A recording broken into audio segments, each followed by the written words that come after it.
अरिहंत सिद्ध सूरी उपाध्याय साधु सर्व अर्थ के प्रकाशी मांगलिक उपकारी है। तिन्ह को स्वरूप जान रागते भई जो भक्ति काय को नवाए स्तुति को उचारी है। धन्य धन्य ते नहीं ते काज सब आज भय कर जोरी बार बार वंदना हमारी है। मंगल कल्याण सुख ऐसो हम चाहत हैं। हो मेरी ऐसी दशा जैसी तुम धारी है। हो मेरी ऐसी दशा जैसी तुम धारी है। मंगलमय मंगल करण वीत राग विज्ञान नमो ताहि जाते भये अरहंतादि महान। करि मंगल करि हो महा ग्रंथ करण को काज। जाते मिले समाज सब पावे निज पद राज। मिथ्या भाव अभाव ते जो प्रगटे निज भाव। सो जयवंत रहो सदा यह ही मोक्ष उपाव। यह ही मोक्ष उपाव। मोक्षमार्ग प्रकाशक ग्रंथ में दूसरे अधिकार का नाम क्या नाम है? दूसरे अधिकार का संसार अवस्था का स्वरूप। संसार अवस्था का स्वरूप बताने वाला यह दूसरा अधिकार है। और सबसे पहले यहाँ ये सिद्ध किया है कि जीव संसार में है। जीव संसार में क्यों है? क्योंकि कर्म बंधन से सहित है। कर्म बंधन सहित है ये कैसे पता चला? कि जीव को निरंतर नाना प्रकार के अनेक प्रकार के शुभ अशुभ भाव होते हैं। और ये अनेक प्रकार के जो शुभ अशुभ भाव हो रहे हैं ये कर्मों के अनुसार ही होते हैं। यदि कर्मों का उदय नहीं होता है तो एक रूप अवस्था रहती है, एक रूप भाव रहते हैं। जैसे कि सिद्ध भगवान के कर्मों का उदय नहीं है तो वो जैसी उनकी एक सिद्ध दशा प्रकट हुई वैसी दशा अनंत काल तक रहती है। रही है अनंतानंत काल यथा तथा शिव परिणय। लेकिन यहाँ संसार अवस्था में जीव क्योंकि कर्म के उदय के साथ है इसलिए कभी शुभ भाव, कभी अशुभ भाव, कभी क्रोध, कभी मान, कभी माया, कभी लोभ, कभी खुशी, कभी दुख, ये अनेक प्रकार के भाव होते हैं। तो अनेक प्रकार के भाव होते हैं। इससे पता लगता है कि जीव कर्म बंधन से सहित है। और कर्म बंधन से सहित अवस्था का नाम ही संसार अवस्था है। तो सबसे पहले ये सिद्ध किया कि जीव संसार में है, कर्म बंधन का इसे रोग लगा है। और ये रोग कब से लगा है? कि ये कर्म बंधन का रोग अनादिकाल से लगा हुआ है। अनादिकाल से जीव कर्म बंधन से सहित है। तो अनादिकाल से कैसे है उसकी सिद्धि की कि अनादिकाल से जो भी जीव को ये भाव हो रहे हैं ये सभी बिना किसी रागादि के निमित्त के, अनादि परंपरा में निमित्त का कोई संबंध नहीं है। और जैसे अनेक प्रकार के पदार्थ अनादि से मिले हुए होते हैं उसी प्रकार से जीव और कर्म भी अनादि से मिले हुए हैं। उसके लिए 4 उदाहरण भी दिए। और फिर ये कैसे पता लगा कि ये जब अनादि से साथ हैं तो ये भिन्न भिन्न है? ये कैसे पता लगा? कि जब भिन्न हुए, भिन्न हो गए, तब जान लिया कि ये तो पहले से ही भिन्न थे। इस तरह से कर्मों के अनादिपने की सिद्धि की। और ये जीव और कर्म दोनों भिन्न भिन्न है, उनका स्वभाव अलग अलग है वो बताया। फिर घातीय अघातीय कर्म और उनका कार्य। तो घातीय कर्म और अघातीय कर्म ये दोनों द्रव्य कर्म के भेद हैं। पूजा बोलो, घाती कर्म कौन कौन से हैं? बोलो पूजा। ज्ञानावरण, दर्शनावरण, मोहनीय और अंतराय। बहुत बढ़िया, ये 4 हैं कौन से? घातीय कर्म। घाती कर्म क्या करते हैं? क्या करते हैं घातीय कर्म? स्वभाव का घात करते हैं। हमारा जो स्वभाव है उसका घात करते हैं। बहुत बढ़िया। तो ज्ञानावरण और दर्शनावरण के उदय से क्या होता है? बस म्यूट हो जाओ आप, और किसी से पूछते हैं। ज्ञानावरण दर्शनावरण के उदय से क्या होता है?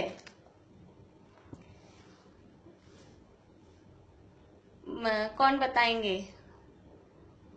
बोले पारुल बोलेंगे। ज्ञानावरण दर्शनावरण के उदय से क्या होता है? भाभी, ज्ञानावरण कर्म के उदय से जो हमारे ज्ञान पर आवरण आ जाता है। बढ़िया। ज्ञानावरण दर्शनावरण के उदय से ज्ञान और दर्शन पर आवरण आ जाता है। उसका मतलब क्या कि हमारा जो स्वभाव है ज्ञान और दर्शन वो प्रकट नहीं हो पाता है। और इनके और फिर ये जो कुछ ज्ञान दिख रहा है वो क्यों है कि ज्ञानावरण दर्शनावरण के क्षयोपशम से ये ज्ञान प्रकट होता है। देखिए, जब तक हमको पहले 8 कर्म और उनका काम, उनका क्या काम है, थोड़ा ये माइंड में क्लियर होगा तो ये आगे की थोड़ी सी जो भी बात चलने वाली है ये सब कर्मों के संबंध में चलने वाली है। सबसे अच्छा तो ये है कि 148 प्रकृतियों के नाम, उनका वो कौन सी प्रकृतियां पुण्य रूप हैं, कौन सी प्रकृतियां पाप रूप हैं। काफी लोग हम सब ये पढ़े हुए हैं, और जो भूल गए हो वो थोड़ा सा रिवाइज कर लें जैसे भी टाइम मिले। ये थोड़ा सा प्रकरण अभी यहाँ आने वाला है अगले 2-4 पेजों में, जो हमने 8वें अध्याय में तत्वार्थ सूत्र में पढ़ा था। पर 2-4 लोग ऐसे भी हैं जिन्होंने वो पढ़ा नहीं है, तो उस हिसाब से हम थोड़ा सा सरलता से ले रहे हैं। तो ये ज्ञानावरण दर्शनावरण जीव के जो ज्ञान दर्शन स्वभाव है उनको प्रकट नहीं होने देते। मोहनीय कर्म क्या काम करता है? मोहनीय कर्म क्या काम करता है? बोलिए अंशिका, मोहनीय कर्म क्या काम करता है? मोहनीय कर्म के उदय से मिथ्यात्वादी के भाव होते हैं। बढ़िया। मोहनीय कर्म के उदय से जो हमारा श्रद्धान है वो मिथ्या हो जाता है। हम जीव को शरीर को जीव मानने लग जाते हैं, पर पदार्थों में सुख दुख मानने लग जाते हैं, पर पदार्थों में इष्ट अनिष्ट की कल्पना करने लग जाते हैं। ये जितने भी सारे परिणाम हैं, जितने भी हमारे सारे परिणाम हैं इस टाइप के, पर पदार्थ मैं हूँ, पर पदार्थ मेरा है, मैं इसका करता हूँ, मैं इसका भोगता हूँ, इस तरह की जो भी चीजें हैं, ये काम मैंने किया, इसने मुझे दुखी कर दिया, ये सब बातें मोहनीय कर्म के उदय से, ये हमारे स्वरूप को भुलाने वाला है। क्रोध मान माया लोभ के जो परिणाम हो रहे हैं ये मोहनीय कर्म के उदय से होते हैं। तो ये मोहनीय कर्म का काम हो गया। इसके बाद में है अंतराय कर्म। अंतराय कर्म क्या काम करता है? अंतराय कर्म क्या काम करता है? बोलिए मोनिका भाभी। अभी वो कोई भी काम में अंतराय डालता है, कोई भी काम हम करना चाहे उसमें अंतराय आता है हमारे। हाँ, अंतराय मतलब बाधा।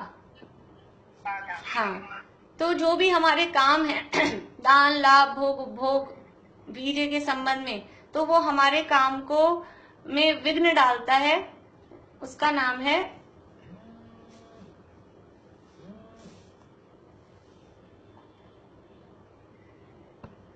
वो हमारे काम में विघ्न डालता है, उसका नाम है अंतराय कर्म।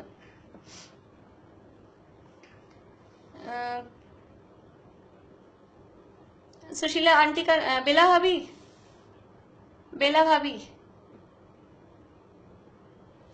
सुन रहे हैं? बेला भाभी, सुशीला आंटी को फोन करके पूछिए, वो मुझे फोन कर रहे हैं, उनको क्या दिक्कत हो रही है। आप एक बार, आपकी थोड़ी सी क्लास छूटेगी, लेकिन एक बार आप सुशीला आंटी से बात करके देखिए वो मुझे फोन क्यों कर रहे हैं।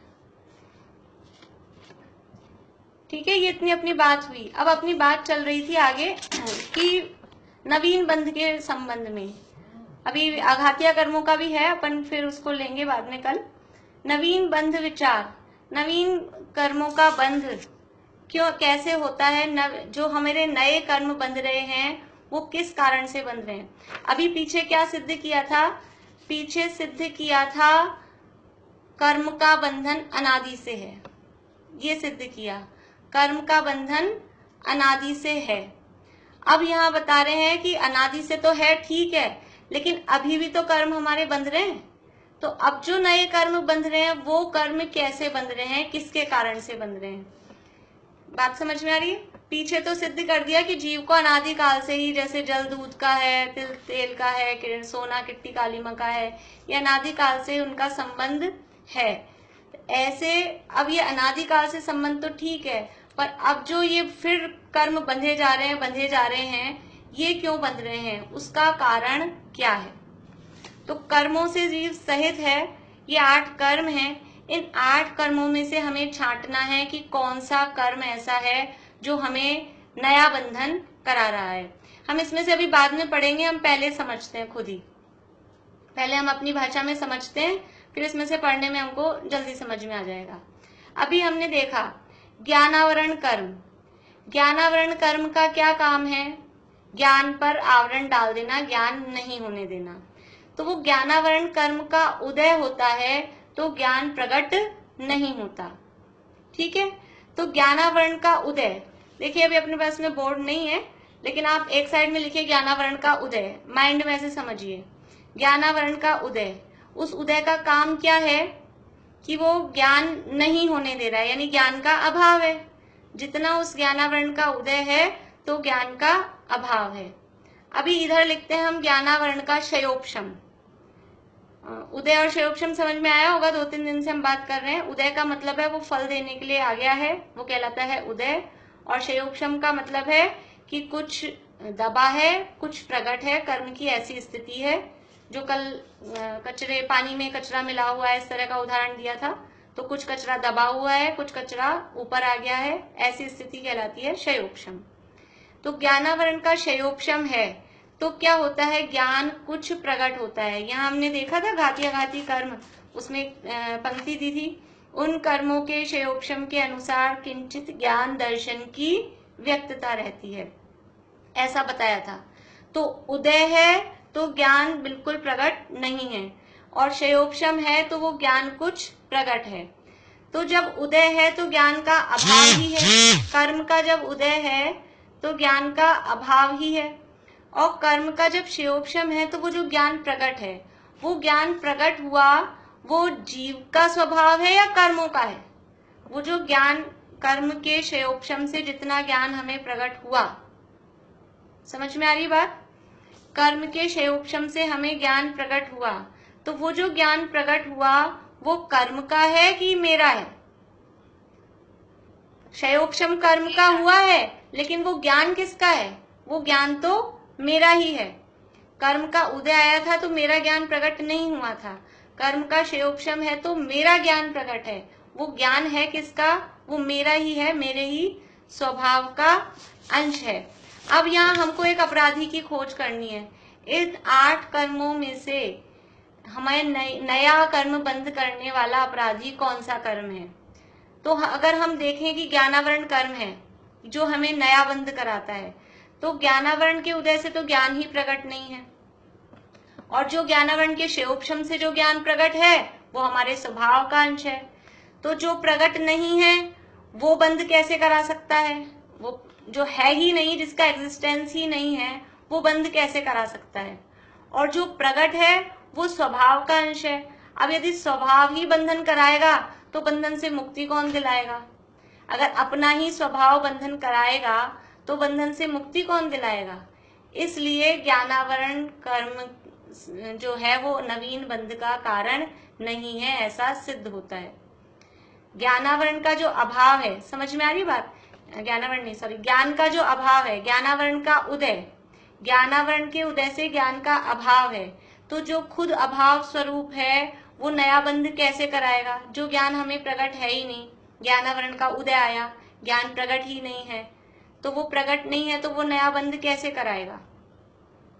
कोई व्यक्ति खुद ही मर गया हो और फिर कहे वो मरे हुए व्यक्ति ने लकड़ी लेके हमारी पिटाई करी, ऐसा कैसे होगा? जो खुद है ही नहीं वो दूसरे को कैसे पीट सकता है? ऐसे ही जो ज्ञान प्रकट ही नहीं हुआ वो ज्ञान नवीन बंध कैसे कराएगा? तो नवीन बंध वो ज्ञानावरण के उदय के कारण तो नया बंध नहीं हो रहा है। और ज्ञानावरण के क्षयोपशम, ज्ञानावरण अकेला मैं बोल रही हूँ, लेकिन वो ज्ञानावरण, दर्शनावरण और अंतराय तीनों उसमें समझना। ज्ञानावरण, दर्शनावरण और अंतराय, इनके क्षयोपशम से जो ज्ञान, दर्शन और वीर्य, इनका कुछ प्रकटपना है, इनका कुछ अंश प्रकट है क्षयोपशम से। तो वो जो अंश प्रकट है वो हमारे स्वभाव का ही अंश है। तो कोई कहे कि ये जो अंश प्रकट हुआ है ये नया बंध करा रहा है, तो ये जो अंश प्रकट हुआ है वो हमारे स्वभाव का अंश है। अब स्वभाव ही यदि हमें बंध कराएगा तो फिर बंधन से मुक्ति कभी हो ही नहीं सकती, फिर तो बंधन से छूटने का कोई उपाय ही नहीं है। इसलिए ज्ञानावरण, दर्शनावरण और अंतराय, इन तीनों कर्मों से नया नवीन बंध नहीं हो सकता, क्योंकि इनका उदय हुआ और क्षयोपशम हुआ। तो उदय से तो प्रकट है ही नहीं और क्षयोपशम से प्रकट है, वो प्रकट है वो हमारे स्वभाव का अंश है, और स्वभाव है वो बंध का कारण नहीं हो सकता। वो बात यहाँ पर कल हमने देखी थी, सूर्य का उदाहरण दिया था। अब पढ़ते हैं, देखिए पेज नंबर 26 पे। वहां नवीन बंध कैसे होता है सो कहते हैं, जैसे सूर्य का प्रकाश है सो मेघ पटल से जितना व्यक्त नहीं है उतने का तो उस काल में अभाव है, तथा उस मेघ पटल के मंद पने से जितना प्रकाश प्रकट है वह उस सूर्य के स्वभाव का अंश है, मेघ पटल जनित नहीं है। बादलों के थोड़ा हल्का होने पर जो उजाला हमें दिख रहा है वो उजाला बादलों का है या सूर्य का है? वो उजाला सूर्य का ही है। ऐसे ही कर्मों का आवरण हल्का होने पर यानी क्षयोपशम होने पर वो जो ज्ञान, दर्शन और वीर्य जो दिखाई दे रहे हैं वो ज्ञान, दर्शन, वीर्य हमारे स्वयं के हैं, आत्मा के हैं, जीव के हैं, वो कर्म जनित नहीं है।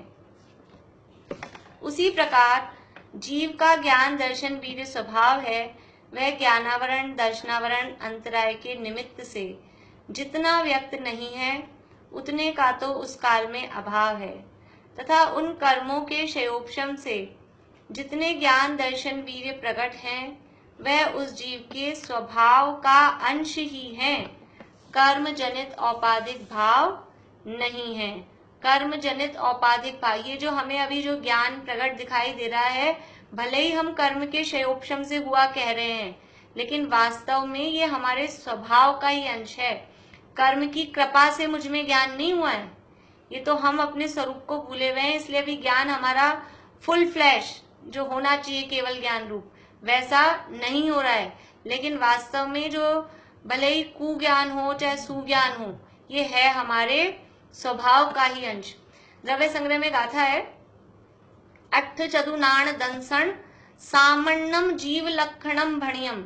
8 प्रकार का ज्ञान और 4 प्रकार का दर्शन, ये सामान्य से जीव का लक्षण कहा है।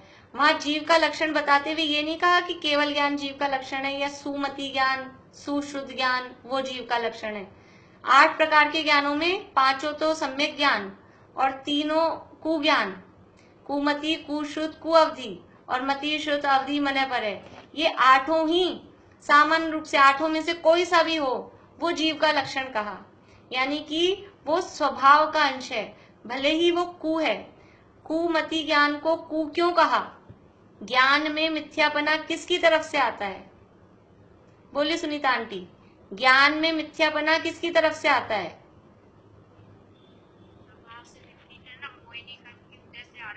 बढ़िया। मिथ्यात्व के कारण, मिथ्यात्व के साथ का जो मति ज्ञान है वो कहलाता है कुमति ज्ञान, और मिथ्यात्व नहीं है, सम्यक हो गया तो वही मति ज्ञान सुमति ज्ञान कहलाता है। ज्ञान कुसु वास्तव में है नहीं, वो अपना सूत्र भी है पहले अध्याय में, मति श्रुताब्दो विपर्यश्च सद सतोर अविशेषाद यद्रच्छोपलब्धेर उन्मत्वत्। वो उसके कारण, श्रद्धा की विपरीतता के कारण ज्ञान भी विपरीत कहा जाता है। तो ये जो भले ही कु हो लेकिन वो है हमारे स्वभाव का ही अंश, वो बात यहाँ कह रहे हैं। तथा उन कर्मों के शोक्षम से जितना ज्ञान दर्शन वीर्य प्रकट है वह उस जीव के स्वभाव का अंश ही है, कर्म जनित औपाधिक भाव नहीं है। सो ऐसे स्वभाव के अंश का अनादि से लेकर कभी अभाव नहीं होता। ये स्वभाव का अंश है। 8 प्रकार का ज्ञान ये जीव का लक्षण है, इनमें से कोई भी हो, और वो ऐसे स्वभाव का या स्वभाव के अंश का कभी भी अभाव नहीं होता।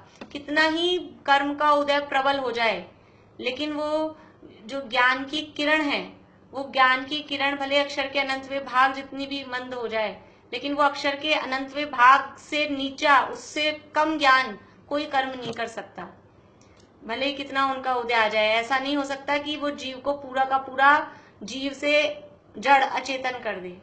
इसलिए ये स्वभाव का अंश है, उसका कभी अभाव नहीं होता। इस ही के बात पूछनी थी। हाँ बोलिए। ये अंतराय कैसे स्वभाव है? अंतराय स्वभाव नहीं है। तो शरीर अंतराय स्वभाव नहीं है। अंतराय जिस गुण का घात करता है, अंतराय तो कर्म है, और अंतराय कर्म हमारे वीर्य गुण का घात करता है। वो वीर्य गुण स्वभाव है। वीर्य का मतलब है शक्ति, ताकत।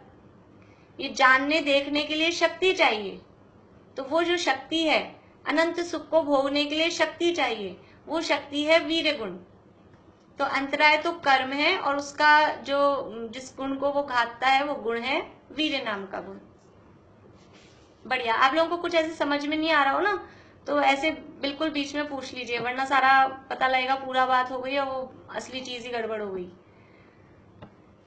तो इस ही के द्वारा जीव के जीवत्व पने का निश्चय किया जाता है। किसके द्वारा? ये जो स्वभाव का अंश है ना, ज्ञान दर्शन वीर्य वाला, ये स्वभाव का अंश, इस ही के द्वारा जीव के जीवत्व पने का निश्चय किया जाता है कि यह देखने वाली, जानने वाली शक्ति को धरती हुई वस्तु है, वही आत्मा है। वो जो अभी गाथा मैंने आपको बताई द्रव्य संग्रह की, कि ये जीव के लक्षण कहे, 8 प्रकार का ज्ञान, 4 प्रकार का दर्शन, कोई भी हो, इसके द्वारा जीव के जीवत्व पने का निश्चय किया जाता है कि इसमें ज्ञान पाया जा रहा है।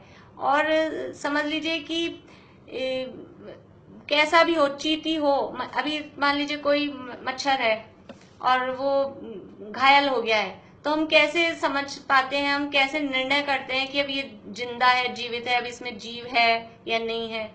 तो वो जो उसको हम हल्का सा टच करके देखते हैं, तो वो टच करने से क्या होता है, फिर वो रिएक्ट करता है। वो रिएक्ट कर रहा है, इसका मतलब वो अपने ज्ञान को बता रहा है कि हमने उसको टच किया तो उसको ज्ञान हुआ कि किसी ने मुझे छुआ, तो वो फिर रिएक्ट करता है। तो ये जो ज्ञान, वो ज्ञान स्वभाव का अंश है, और उसके माध्यम से ही जीवत्व पने का निश्चय किया जाता है कि ये जानने देखने वाली शक्ति को धरती हुई आत्मा, ये वस्तु है, वो आत्मा है। इससे क्या निर्णय निकला कि जानना वो बंध का कारण नहीं है। जानना देखना वो बंध का कारण नहीं है। जानना देखना तो हमारा स्वभाव ही है, और स्वभाव होता है, वो बंध का कारण नहीं होता है। अब आगे, तथा इस स्वभाव से नवीन कर्म का बंध नहीं होता, क्योंकि निज स्वभाव ही बंध का कारण हो, तो बंध का छूटना कैसे हो। तथा उन कर्मों के उदय से जितने ज्ञान दर्शन वीर्य अभाव रूप हैं, उनसे भी बंध नहीं है। कोई कहे कि ठीक है, जो कर्म के क्षयोपशम से, ये जो ज्ञानावरण दर्शनावरण अंतराय कर्म है, इनके क्षयोपशम से जो ज्ञान दर्शन वीर्य प्रकट हुआ, वो तो स्वभाव का अंश है, लेकिन इनके उदय से बंध हो सकता है ना। ज्ञानावरण के, दर्शनावरण के, अंतराय के उदय से हमें नया बंध हो रहा है।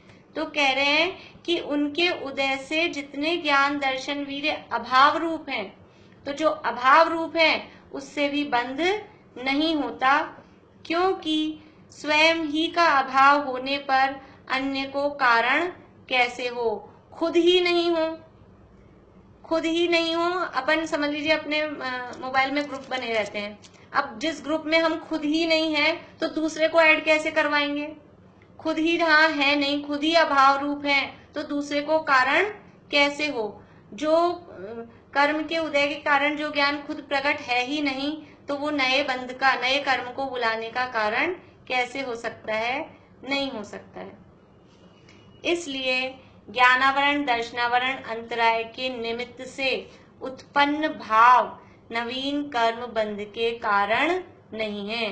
ज्ञानावरण दर्शनावरण और अंतराय के निमित्त से, चाहे उनके उदय के निमित्त से, चाहे उनके क्षयोपशम के निमित्त से। शब्द दिया है अकेला निमित्त।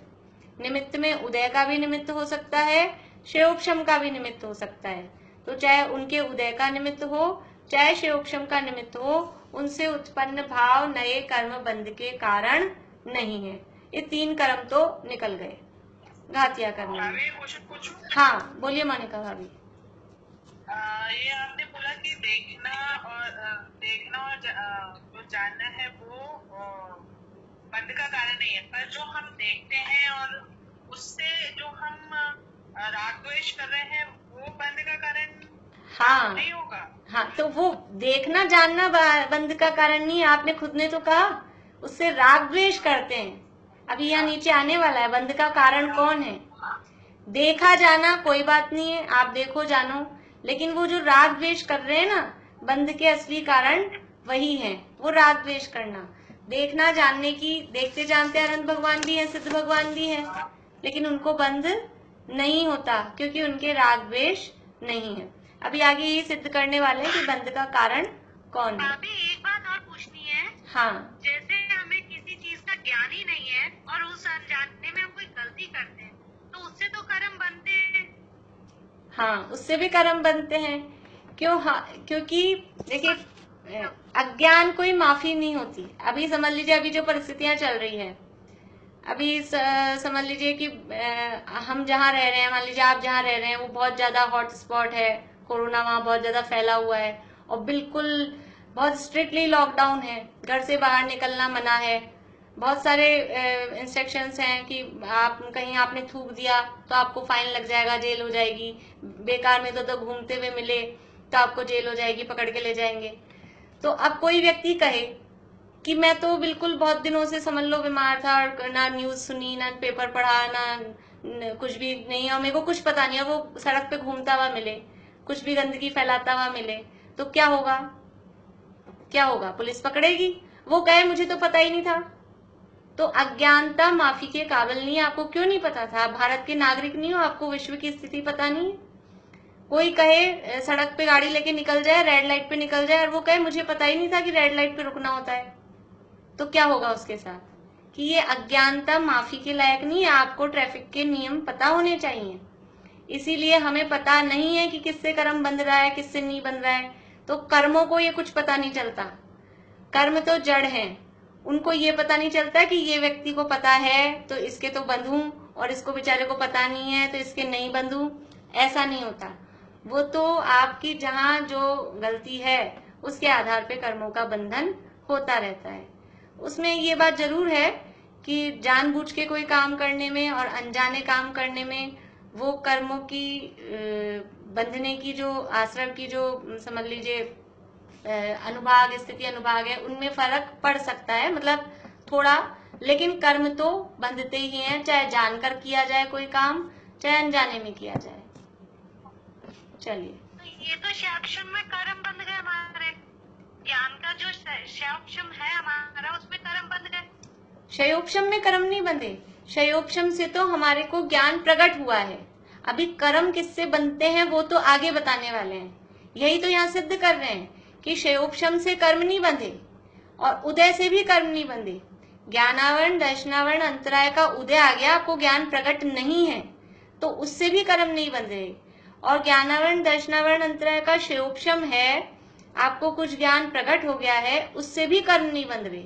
अभी यहाँ इतनी स्थिति को रोका है, लेकिन कर्म तो बनते हैं। वो कैसे बनते हैं वो अभी आगे बताने वाले हैं। देखिए, इसलिए ज्ञानावरण दर्शनावरण और अंतराय के निमित्त से उत्पन्न भाव नवीन कर्म बंध के कारण नहीं है। अब आगे, अब मोहनीय का नंबर। घातिया कर्मों में 3 को तो बाहर कर दिया, अब मोहनीय। तथा मोहनीय कर्म के द्वारा जीव को अयथार्थ श्रद्धान रूप तो मिथ्यात्व भाव होता है तथा क्रोध मान माया लोभादिक कषाय होते हैं। देखिए, मोहनीय कर्म के 2 भेद। एक दर्शन मोहनीय, एक चारित्र मोहनीय। दर्शन मोहनीय श्रद्धा का घात करती है, हमारी मान्यता को, श्रद्धा को विपरीत बनाता है। तो वो कह रहे हैं कि मोहनीय कर्म के द्वारा जीव को अयथार्थ श्रद्धान रूप मिथ्यात्व भाव होता है। अयथार्थ श्रद्धान यानी कि जो तत्व हैं, जो पदार्थ हैं, समझ लीजिए मैं जीव हूं, तो मुझे अपने संबंध में अयथार्थ श्रद्धान होगा। मेरा अपना जो स्वरूप है, असली स्वरूप है, वो असली स्वरूप पता नहीं चलेगा और अपना गलत स्वरूप जानेंगे। इसका नाम है अयथार्थ। यथार्थ यानी सच्चा, अयथार्थ यानी जो सच्चा नहीं है, ऐसा। तो मोहनीय कर्म के द्वारा अयथार्थ श्रद्धान रूप मिथ्यात्व भाव होता है। मिथ्यात्व का मतलब है उल्टी मान्यता। उल्टी मान्यता मतलब किसके संबंध में उल्टी मान्यता? हम अपने स्वरूप के संबंध में, जीव, अजीव, आश्रव, बंध, संवर, निर्जर और मोक्ष, ये जो 7 तत्व हैं, इन 7 तत्वों के संबंध में उल्टी मान्यता, उसका नाम है अयथार्थ श्रद्धान। तत्वों के, द्रव्यों के स्वरूप के संबंध में उल्टी मान्यता का नाम अयथार्थ श्रद्धान है। तो दर्शन मोहनीय कर्म के उदय से ऐसा अयथार्थ श्रद्धान होता है। वस्तु का जो स्वरूप है उसको उल्टा मानना, जीव को अजीव मानना, अजीव को जीव मानना, जो सुख के कारण है उनको दुख का कारण मानना, जो दुख के कारण है उनको सुख का कारण मानना, और परद्रव्य को अपना कर्ता मानना, अपने को परद्रव्य का कर्ता मानना, ये जो सब है ये कहलाता है अयथार्थ श्रद्धान। पर वस्तु से, संयोगों से सुख दुख नहीं होता है, उनसे सुख दुख मानना। शुभ भाव में धर्म नहीं होता है, क्रियाकांड में धर्म नहीं होता है, धर्म आत्मा का स्वभाव है, ऐसा नहीं जानना। तो ये सब है, ये पदार्थों का, तत्वों का अयथार्थ श्रद्धान रूप ऐसा मिथ्यात्व किसके कारण होता है? दर्शन मोहनीय कर्म के कारण ऐसा अयथार्थ श्रद्धान होता है। और क्रोध, मान, माया, लोभादिक होते हैं। क्रोध, मान, माया, लोभादिक क्यों होते हैं? ये चारित्र मोहनीय जो कर्म है, चारित्र मोहनीय कर्म के उदय से ये क्रोध, मान, माया, लोभादिक कषाएं होती है। यानी मिथ्यात्व के उदय से, मोहनीय कर्म के उदय से एक तो हमारी मान्यता गलत हो जाती है, मान्यता उल्टी हो जाती है, और दूसरा हमें ये क्रोध, मान, माया, लोभादिक कषाएं, या इनको दूसरे शब्दों में कहें तो राग द्वेष होते हैं। ये जो राग द्वेष है ये कषाय का ही दूसरा नाम है। चारित्र मोहनीय का ही दूसरा नाम राग द्वेष है, और दर्शन मोहनीय का ही शॉर्ट में नाम मोह है। तो ये मोहनीय कर्म के द्वारा होता है। यद्यपि जीव के अस्तित्व में है, जीव से भिन्न नहीं है, जीव ही उनका कर्ता है, जीव के परिणमन रूप ही वे कार्य हैं, तथापि उनका होना मोह कर्म के निमित्त से ही है।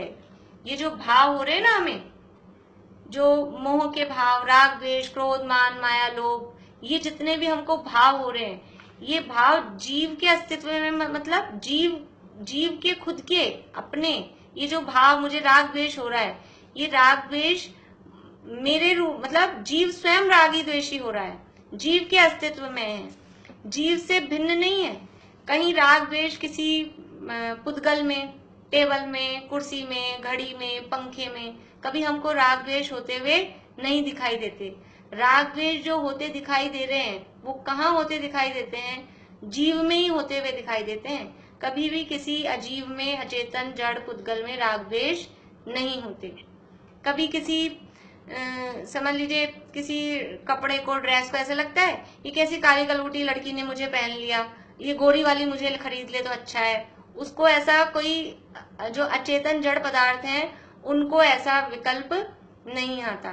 तो ये जो राग द्वेष हैं ये जीव में ही होते हैं, जीव के ही अस्तित्व में है, जीव से भिन्न नहीं है, जीव ही उनका कर्ता है, जीव के परिणमन रूप ही वे कार्य हैं, जीव की ही वो पर्याय हैं, जीव की ही अवस्था है राग द्वेष रूप। तथापि उनका होना मोह कर्म के निमित्त से है। यद्यपि ये मोह राग द्वेष भाव जीव में हो रहे हैं, जीव की ही अवस्था है, जीव ही उन स्वरूप परिणमित हो रहा है, फिर भी वो राग द्वेष अपने आप नहीं होते। मोह कर्म यानी मोहनीय कर्म के निमित्त से ही ये मोह राग द्वेष होते हैं, कर्म निमित्त दूर होने पर उनका अभाव ही होता है। इसलिए वे जीव के निज स्वभाव नहीं है, औपाधिक भाव हैं। ऊपर देखिए, ऊपर जो ये बताया था ज्ञान दर्शन वीर्य, कर्म के क्षयोपशम से जो ज्ञान दर्शन वीर्य का अंश स्वभाव प्रकट हो रहा था, ऊपर क्या कहा था, ये जीव के स्वभाव का अंश ही है, औपाधिक भाव, कर्म जनित औपाधिक भाव नहीं है। और अभी क्या कह रहे हैं यहाँ पर कि ये जो मोह राग द्वेष के भाव हो रहे हैं, ये यद्यपि जीव में हो रहे हैं, लेकिन फिर भी मोह कर्म के निमित्त से होते हैं, जीव के निज स्वभाव नहीं है, औपाधिक भाव हैं, तथा उन भावों द्वारा नवीन बंध होता है। इसलिए मोह के उदय से उत्पन्न भाव बंध के कारण है। यहाँ पर ये चोर को पकड़ लिया, क्योंकि वो जो 3 कर्म थे, फिर से हम देखते हैं, ज्ञानावरण, दर्शनावरण और अंतराय, इन 3 कर्मों के उदय से तो वो स्वभाव प्रकट ही नहीं हुआ था, और इन 3 कर्मों के क्षयोपशम से स्वभाव जो प्रकट हुआ था वो स्वभाव का ही अंश था, वो कर्म की कोई उपकार हुआ हो ऐसा नहीं था। पर मोहनीय कर्म के उदय से जो हुआ, मोहनीय कर्म के उदय से जो परिणाम हुए, जो भाव हुए, वो हमारे स्वभाव के अंश नहीं है। ज्ञानावरण, दर्शनावरण और अंतराय कर्म के क्षयोपशम से जो भाव हो रहे थे, कौन से भाव हो रहे थे कि कुछ ज्ञान प्रकट हो रहा था, कुछ दर्शन प्रकट हो रहा था, कुछ वीर्य का अंश प्रकट हो रहा था। तो इन 3 कर्मों के क्षयोपशम से जो भाव प्रकट हो रहे थे, वो तो हमारे स्वभाव का अंश थे, और स्वभाव कभी भी बंध का कारण नहीं होता।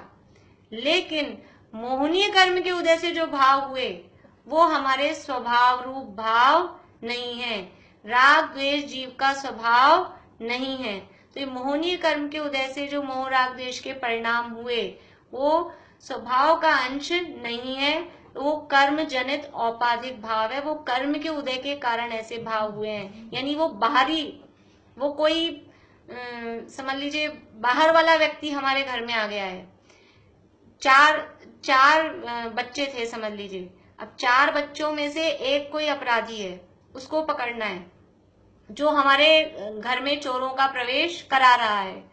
तो 3 तो ऐसे थे जो अपने ही हैं, वास्तव में वो अपने स्वभाव के अंश हैं, अपने ही हैं, इसलिए वो तो चोरों का प्रवेश नहीं करा सकते। लेकिन जो एक है ना, एक मोहनीय कर्म के उसके उदय से वो जो भाव हो रहे हैं राग द्वेष, वो मोह राग द्वेष भाव, वो हमारे बेटे नहीं है, वो हमारे घर के सदस्य नहीं है। क्यों नहीं है? क्योंकि ये हमारा स्वभाव से विपरीत परिणमन करा रहे हैं। जीव का स्वभाव तो ज्ञान दर्शन है, और ये मोह राग द्वेष भाव करा रहे हैं। तो ये जो मोह राग द्वेष भाव करा रहे हैं, तो ये हमारे घर में चोरों का प्रवेश कौन करा रहा है? ये वो वाले भाव करा रहे हैं जो हमारे खुद के भाव नहीं है, जो हमारे अपने स्वभाव हैं, वो हमारे घर में चोरों का प्रवेश यानी नवीन कर्म बंध नहीं करा रहे। तो ये जो मोह राग द्वेष के भाव हैं, ये मोह राग द्वेष के भाव हमारे स्वभाव का अंश नहीं है, ये हमारे स्वभाव से विपरीत भाव हैं, और ये जो विपरीत भाव है यही हमारे घर में चोरों की एंट्री करा रहे हैं, यानी नवीन कर्मों को प्रवेश दिला रहे हैं, नवीन कर्म बंद करा रहे हैं। तो ये घातिया कर्मों में, 4 घातिया कर्मों में 3 तो निरपराधी सिद्ध हो गए, एक मोहनीय कर्म ही नवीन कर्म बंध का कारण है। अभी अघातिया बच गए। अघातिया कर्म तो नहीं है कहीं बंध के कारण। तो देखिए, तथा अघाती कर्मों के उदय से बाह्य सामग्री मिलती है, उसमें शरीर आदि तो जीव के प्रदेशों से एक क्षेत्रावगाही होकर एक बंधान रूप होते हैं, और धन कुटुंब आदिक आत्मा से भिन्न रूप हैं, इसलिए वे सब बंध के कारण नहीं हैं, क्योंकि पर द्रव्य बंध का कारण नहीं होता। उनमें आत्मा को ममत्वादी रूप मिथ्यात्वादी भाव होते हैं, वही बंध का कारण जानना। अघातिया कर्मों के उदय से क्या होता है? अघातिया कर्म कौन कौन से हैं? वेदनीय, आयु, नाम और गोत्र। उनसे क्या होता है? वेदनीय कर्म के उदय से अनुकूल अथवा प्रतिकूल प्रतीत होने वाली सामग्री मिलती है। आयु कर्म के उदय से शरीर में रहना होता है। नाम कर्म के उदय से शरीर की संरचना, कैसा शरीर है वो सब होता है। और गोत्र कर्म के उदय से उच्च या नीच कुल मिलता है। तो ये सब जो हो रहा है ये सब बाहर में हो रहा है। अघातिया कर्मों के उदय से जीव में कुछ नहीं हो रहा, बाहर में कुछ सामग्री मिली है, शरीर कैसा है, ये सब बाहरी चीजें, गाड़ी मिले, बंगला मिले, नौकर चाकर मिले, ये सब जो परिस्थितियां हैं ये सब अघातिया कर्मों के उदय से है। रुपया पैसा धन दौलत मिलना कि नहीं मिलना, पति पत्नी कैसे मिलना, बच्चे कैसे मिलना, ये सारा जो झमेला है ये सब अघातिया कर्मों के उदय का काम है। तो अघातिया कर्मों के उदय से तो बाहर में सामग्री मिलती है, तो उसमें शरीर तो है ही जीव के साथ में, और धन कुटुंब आदि वो आत्मा से बिल्कुल ही भिन्न दिख रहे हैं। और शरीर एक क्षेत्रावगाही है लेकिन वो भी वास्तव में भिन्न है, इसलिए वो सब तो बंध के कारण नहीं हो सकते, क्योंकि ये सिद्धांत है कि पर द्रव्य बंध का कारण नहीं होता। कोई भी पर पदार्थ पर द्रव्य बंध का कारण नहीं होता। उनमें आत्मा को ममत्वादी रूप मिथ्यात्वादी भाव होते हैं, वही बंध का कारण जानना। इसलिए ये अदालत किस फैसले पर पहुंची कि बंध का कारण अपराधी ढूंढना था। तो 8 कर्मों में से 7 कर्म नए बंध का कारण नहीं है। देखिए हमें अघाती कर्मों के उदय से क्या है, शरीर मिला। शरीर गोरा है तो नए बंध कर्म नहीं बनते होंगे, और शरीर काला है तो नए कर्म बनते होंगे, ऐसा है क्या? शरीर चाहे गोरा हो चाहे काला हो उससे कोई फर्क नहीं पड़ता, कैसा भी। बढ़िया, ये अच्छा बना दिया साकेत भैया ने। ये देखिए आप लोग सब स्क्रीन पे, बढ़िया है। तो अघातिया कर्मों के उदय से चाहे हम उच्च गोत्र में पैदा हुए हों चाहे नीच गोत्र में पैदा हुए हों, उससे नवीन कर्म बंध का कोई फर्क नहीं पड़ता। हमारी कम आयु है या ज्यादा आयु है, उससे भी नवीन कर्म बंध में कोई फर्क नहीं पड़ता। तो कर्म का बंध में निमित्त कौन है कि एकमात्र मोह राग द्वेष के परिणाम वही नवीन कर्म बंध में कारण है। देखिए स्क्रीन पे आप लोगों को सबको दिख रहा होगा, ज्ञानावरण का उदय, दर्शनावरण का उदय, अंतराय का उदय। उससे क्या हो रहा है, चली गई स्क्रीन, हाँ, उससे ज्ञान का अभाव, दर्शन का अभाव, दान लाभ भोग भोग वीर्य का अभाव है, सो बंध नहीं करा सकते। और ज्ञानावरण का शिवोपशम, दर्शनावरण का शिवोपशम और अंतराय का शिवोपशम। तो ये क्या है, ज्ञान का अंश रूप में प्रकट होना, दर्शन का अंश रूप में प्रकट होना, दान लाभ भोग भोग वीर्य का अंश रूप में प्रकट होना, ये स्वभाव के अंश हैं, सो ये भी बंद नहीं करा सकते। मैं भी इसी तरह से कागज पे बना के लाई थी, लेकिन मुझे लगा पता नहीं ऐसे दिखेगा या नहीं दिखेगा आप लोगों को, तो वैसे ही बहुत बढ़िया। ये अच्छी चीज है, इस तरह की हो तो आप दिखा दिया करिए, बढ़िया है। तो इस तरह से ये हमारे नवीन बंध का कारण अपराधी कौन है, तो नवीन बंध कराने में एकमात्र मोहनीय कर्म ही कारण है, ये बात यहाँ हुई। और कुछ जो भी बात रह गई होगी, कुछ कम समझ में आई होगी, तो कल हम फिर से रिवीजन करके और उसको पक्का करेंगे। अभी कुछ पूछना हो तो आप लोग पूछ लीजिए।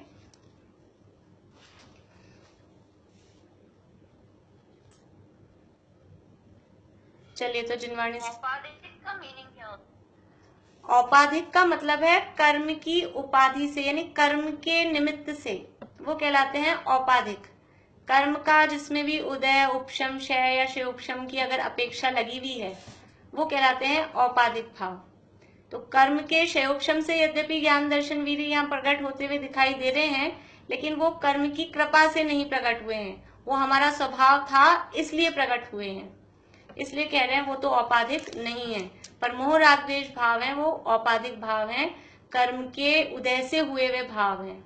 मुख्य रूप से औपाधिक भाव का अर्थ और भी सरल समझें तो कर्म के उदय से होने वाले भाव वो कहलाते हैं औपाधिक भाव। बाकी इसमें चारों को भी ले लेते हैं, उदय उपशम क्षय और क्षय उपशम। चलिए, जिनवाणी स्तुति बोलते हैं हम। अभिनंदन नाथ वंदना। निज आत्मा को आत्मा ही जानना है सरलता। निज आत्मा की साधना आराधना है सरलता। वैराग्य जननी नंदिनी अभिनंदनी है सरलता। है साधकों की संगनी आनंद जननी सरल